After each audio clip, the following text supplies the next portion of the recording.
यह कहानी सास और बहू के बीच की मजेदार और दिलचस्प जुगलबंदी को लेकर है, जिसमें एक छुट्टी की योजना बनती है जो धीरे धीरे कई मजेदार घटनाओं में बदल जाती है। सास और बहू का छुट्टी प्लान। सम्राट नगर के एक छोटे से मोहल्ले में राधा और उसकी बहू सिया रहते थे।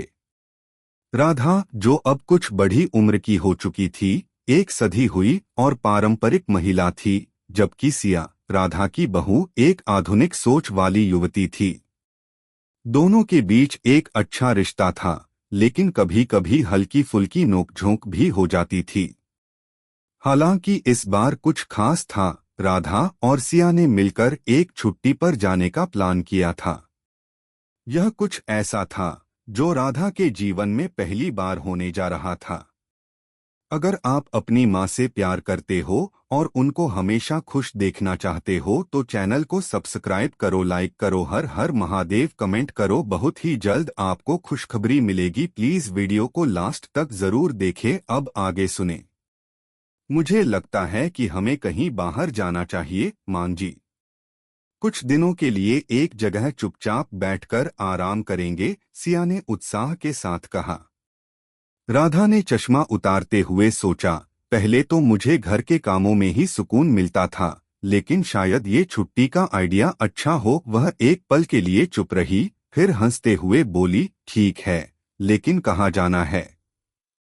सिया ने एक प्लान तैयार किया था।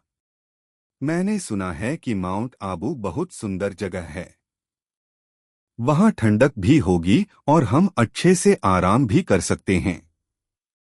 राधा को यह आइडिया थोड़ा अजीब लगा, लेकिन क्या वहाँ अच्छे सीनियर सिटीजन के लिए सुविधाएं होंगी?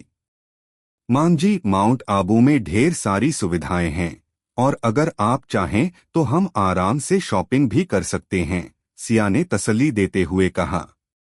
आखिरकार राधा मान गई और दोनों ने मिलकर छुट्टी की योजना बनाई। उन्होंने ट्रेन के टिकट बुक किए, होटल का रूम रिजर्व किया और दिन के हिसाब से सारे कार्यक्रम तय कर लिए। साथ ही सिया ने राधा को समझाया, मान जी, हमें कुछ आरामदायक कपड़े और सनस्क्रीन भी लेनी चाहिए। आपको अपना पसंदीदा गहना भी ले जाना चाहिए। कहीं बाहर जाएं तो थोड़ा चमकधमक भी होनी चाहिए। राधा ने सिर हिलाया, तुम तो जैसे किसी फिल्मी हीरोइन की तरह तैयार हो जाती हो।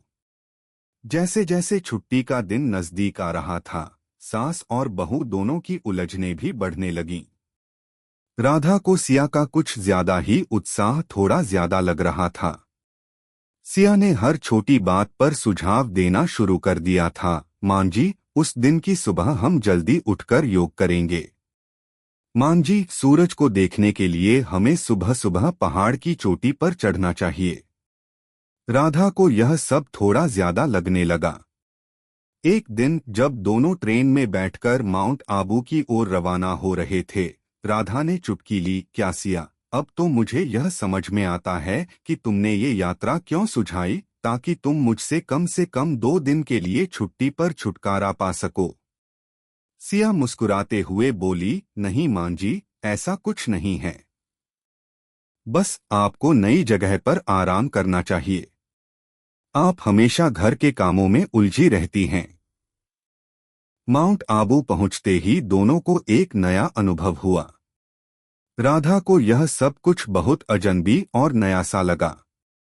बर्फीली हवा, ठंडी शामें और पहाड़ों से घिरे हुए होटल ने उसकी जिंदगी में एक ताजगी भर दी। होटल पहुंचते ही राधा ने सिया से कहा, यह तो सचमुच अच्छा है, लेकिन मुझे समझ नहीं आता कि तुम इतनी जल्दी क्यों भाग रही हो। तुम यहाँ बैठकर आराम क्यों नहीं कर सकती? सिया हंसते हुए बोली, मान जी, हमें थोड़ी चहल पहल भी चाहिए। और फिर ये पहाड़ों की सैर तो किसी को नहीं छोड़नी चाहिए। दोनों ने कुछ ही समय में होटल के आसपास की सैर करना शुरू किया। एक दिन वे एक ट्रैकिंग ट्रेल पर गए, जहां राधा के लिए रास्ता थोड़ा कठिन था। राधा धीरे धीरे चढ़ रही थी और सिया उसे प्रोत्साहित कर रही थी। अचानक राधा ने मस्ती करते हुए कहा, क्या तुम हमेशा इस तरह चढ़ने का मन बनाती हो? तुम तो मुझे पागल कर दोगी। सिया ने शरारत से मुस्कुराते हुए कहा, मान जी, यहाँ हम दोनों को और तुम्हारे दोस्तों को भी देखना चाहिए। ये पहाड़ हमें जोश से भर देंगे। यह बात राधा के दिल को छू गई।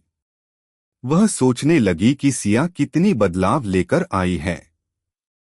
घर में हमेशा गंभीर रहने वाली राधा अब उसे धीरे धीरे मस्ती और नई दुनिया की ओर बढ़ता देख रही थी। यात्रा के बीच में कई मजेदार घटनाएं घटी। एक दिन होटल में राधा और सिया ने मिलकर एक स्थानीय बाजार की सैर की। वहां राधा ने एक खूबसूरत चांदी की चूड़ी खरीदी और सिया ने अपनी पसंदीदा हैंडबैग। वे एक दूसरे से प्रतियोगिता कर रहे थे कि कौन ज्यादा अच्छा सामान खरीद सकता है। अंततः छुट्टी का समय खत्म हुआ और दोनों घर लौटने लगे। राधा ने सिया से कहा, सिया, ये यात्रा सचमुच बहुत अच्छी थी। तुम्हारे साथ रहकर मुझे अपने जीवन को नए तरीके से जीने का अनुभव हुआ।